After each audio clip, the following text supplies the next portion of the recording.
High guys, ladies and gentleman, boys and girls, how are you? कसे आहात? तर मंडळी, कालपासून श्रीलंकेबरोबरच्या एकदिवसीय सामन्यांची सुरुवात झाली. पहिला जो ODI होता, हा शेवटची जी T20 झाली तेवढाच एक्साइटिंग होता, तेवढाच थ्रिलिंग होता. शेवटची T20 जी झाली श्रीलंकेच्या मालिकेतली, ती सुपर ओव्हरला गेली टाय झाल्यामुळे. हा पहिला वनडेसुद्धा चक्क टाय झाला, पण वनडेमध्ये सुपर ओव्हरची प्रोव्हिजन नसल्यामुळे सुपर ओव्हरला काही सामना गेला नाही. पण कालचा सामना फारच रंगतदार झाला. कोलंबोचं जे स्टेडियम आहे, प्रेमदासा स्टेडियम, ते प्रेमदासा स्टेडियम फिरकीला अनुकूल होतं आणि या सामन्यामध्ये फिरकी गोलंदाजी श्रीलंकेची चांगली असल्यामुळे मजा येणार सामन्याला, हे माहिती होतंच. तर पहिल्यांदा फलंदाजी श्रीलंकेची होती. पहिली फलंदाजी करताना श्रीलंकेची सुरुवात चांगली झाली. सुरुवात चांगली झाली. तो पथ्थून निसंका जो आहे त्याचा फॉर्म चांगला कंटिन्यू आहे. सुंदरच खेळतोय तो. या ह्याच्यातसुद्धा त्याचं अर्धशतक झालं. त्यानंतर हा जो सामना आहे, हा सामना लो स्कोरिंग होणार असं वाटतच होतं आणि प्रत्येक लो स्कोरिंग सामना हा नेहमीच इंटरेस्टिंग असतो. तसाच हा कालचाही सामना झाला. पहिली जोडी चांगलं खेळली, नंतर म्हणजे ठराविक अंतराने श्रीलंकेच्या विकेट्स पडत गेल्या. पण दर खेपेला कसं व्हायचं, सुरुवात जबरदस्त असायची, पहिली विकेट लवकर पडायची नाही, पण उरलेल्या ज्या विकेट्स आहेत त्या सगळ्या विकेट्स पत्त्याचा बंगला कोसळल्यासारख्या कोसळायच्या आणि श्रीलंका स्वस्तात बाद व्हायचं. पण श्रीलंकेची या इनिंगमधली सुधारणा अशी म्हणता येईल की श्रीलंकेची मिडल ऑर्डर आणि लोअर मिडल ऑर्डर खूप चांगलं खेळली या खेपेला. त्यांचा डाव ढेपाळला नाही आणि 230 धावांपर्यंत ते 50 ओव्हरच्या अखेरीस मजल मारू शकले. इथे विशेष उल्लेख करावा लागेल तर त्यांच्या वेल्ला लगे हा जो मुलगा आहे त्याचा करावा लागेल. हा आपल्या अगेन्स्ट खेळताना त्याला काय चेव येतं माहीत नाही, तो नेहमीच चांगला खेळतो. काल पण त्याच्या अर्धशतकामुळे श्रीलंकेला फलकावरती 230 धावसंख्या उभी करता आली आणि कोलंबोच्या या मैदानावर 230 ही धावसंख्या समाधानकारक होती. ॲक्च्युअल 5 स्कोअरपेक्षा 10-1 रन त्यांनी जास्तीच गेले होते असं म्हणायला हरकत नाही. तेव्हा हा सामना रंगतदार होणार हे माहिती होतंच, पुढे झालंही तसंच. आपली सुरुवात झकासच झाली.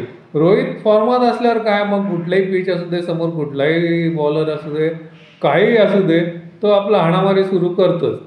रोहितला शुभमन गिलनी चांगली साथ दिली आणि पहिल्या 10 ओव्हरलाच आपल्या जवळजवळ 70 रन झाले होते. तेव्हा असं वाटलं की आता काय आरामात जिंकणार बरं का हा सामना. म्हणजे 230चा स्कोअर त्या ग्राउंडवरती 5 स्कोअरपेक्षा थोडासा जास्त वाटत होता, पण तरीसुद्धा आपण हा आरामात चेस करणार आणि सामना जिंकणार असं वाटत असतानाच पुढे एक गमतच घडत गेली, विकेट्स पडत गेल्या.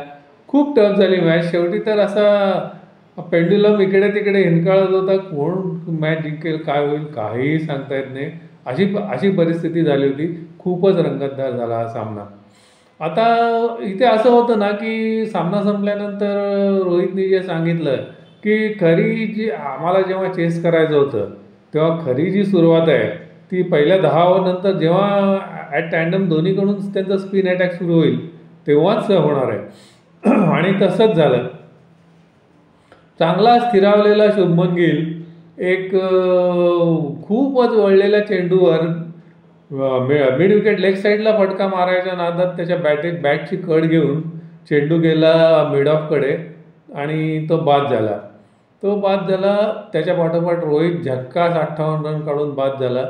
पण त्यानंतर मात्र विकेट्स पडत गेल्या आणि आता असं वाटायला लागलं की हा सामना बहुतेक श्रीलंका जिंकून जाणार. पण आपल्या 2-3 भागीदाऱ्या खूप चांगल्या झाल्या. एक तर पहिली यांची दोघांची, रोहित आणि राहुल आणि शुभमन आणि आपलं रोहित. त्यानंतर एक चांगली पार्टनरशिप झाली कोहली आणि श्रेयस आणि त्यानंतर आणखीन एक चांगली पार्टनरशिप झाली, ती म्हणजे खाली अक्षर पटेल आणि KL राहुल. त्यानंतरसुद्धा हा जो शिवम दुबे जो होता त्याला कुलदीप आणि सिराजने चांगली साथ दिली त्यांच्या दोघांच्या 15-20 रनच्या ज्या पार्टनरशिप्स होत्या त्या पार्टनरशिपसुद्धा मॅच जिंकू देण्यासारख्या होत्या, पण शेवटी तसं झालं नाही आणि एक विलक्षण टाय बघायला मिळाली आपल्याला. आता या सामन्याचा जर विचार केला तर मला असं म्हणायला लागेल की हा सामना म्हणजे श्रीलंकेला या सामन्यात नैतिक विजय मिळालेला आहे.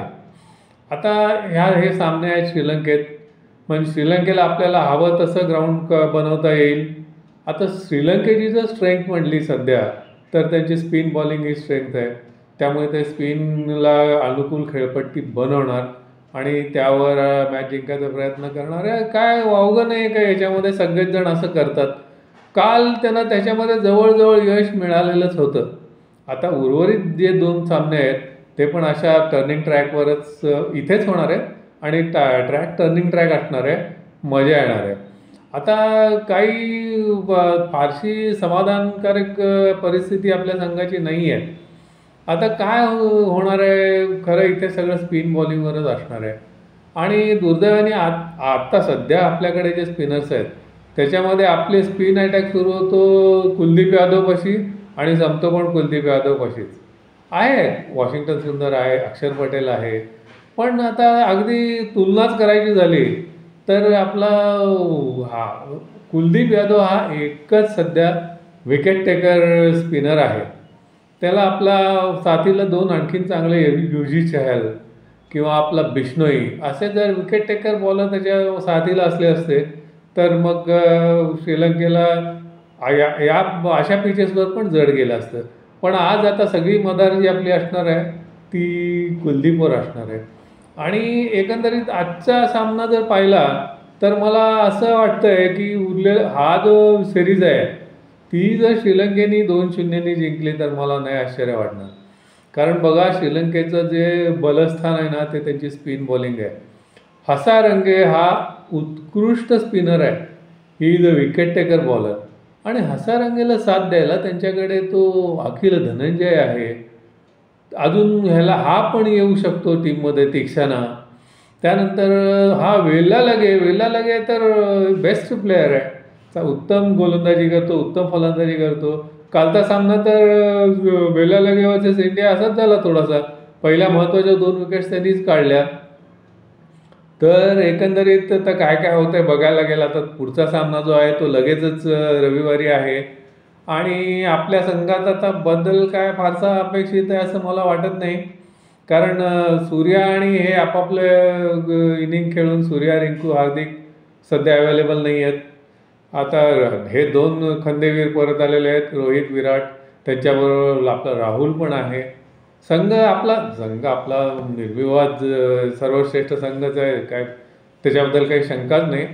पण आपली जो बुमराह, शामी, त्यानंतर कुलदीप, बिश्नोई किंवा युजी चहल ही जी गोलंदाजांची धार असती ती सध्या हार्दिक, ती गोलंदाजीला आपल्या सध्या धार नाही आहे. अर्शदीप चांगला आहे, सिराज चांगला आहे आणि कुलदीप चांगला आहे, पण सलग असं प्रेशर आणतील असे 5 गोलंदाज या टीममध्ये नाही आहेत. त्यामुळे हे जे सामने होणार आहेत हे चुरशीचे होणार आहेत, एवढ्या सहजासहजी आपल्याला जिंकता येणार नाही आहेत. मला खरंच श्रीलंकेचं कौतुक वाटतं. कालच्या सामन्यात मॉरल विक्ट्री त्यांचीच आहे आणि इथून पुढे जे 2 सामने होणार आहेत त्या 2 सामन्यामध्ये त्यांची स्पिन बॉलिंग जर चालली तर श्रीलंकेने जर ही सिरीज 2-0 जिंकली तर मला आश्चर्य नाही वाटणार. पण शेवटी संघ आपला जगज्जेता आहे, तो या परिस्थितीवर मात करेल आणि ही जी सिरीज आहे ही आपण पहिला सामना टाय झाल्यामुळे 2-0 जिंकू अशी मला खात्री वाटते. जिंकू आपण, पण ते विथ सम हिकअप्स जिंकणार असंही वाटतं आहे. बघूया तर मंडळी काय होतं आहे. तर मित्रांनो, हा व्हिडिओ तुम्हाला आवडला असेल तर माझं चॅनल सबस्क्राईब करा, लाईक करा, शेअर करा. भेटूया तर उद्या प्रेमदासामध्ये दुपारी. आता हे प्रेमदासाचं जे ग्राउंड आहे ते खरं तर आपल्या विराटसाठी खूप लकी आहे. 4 शतकं आहेत त्याची या ग्राउंडवर. त्यानंतर काल पण तो 20-22 रनमध्येच आऊट झाला, फेल गेला. त्यामुळे आता पुढचे जे सामने आहेत त्या सामन्यात विराटकडून शतकाची अपेक्षा आहे. बघूया काय होतं आहे. तर मित्रांनो, bye bye and see you.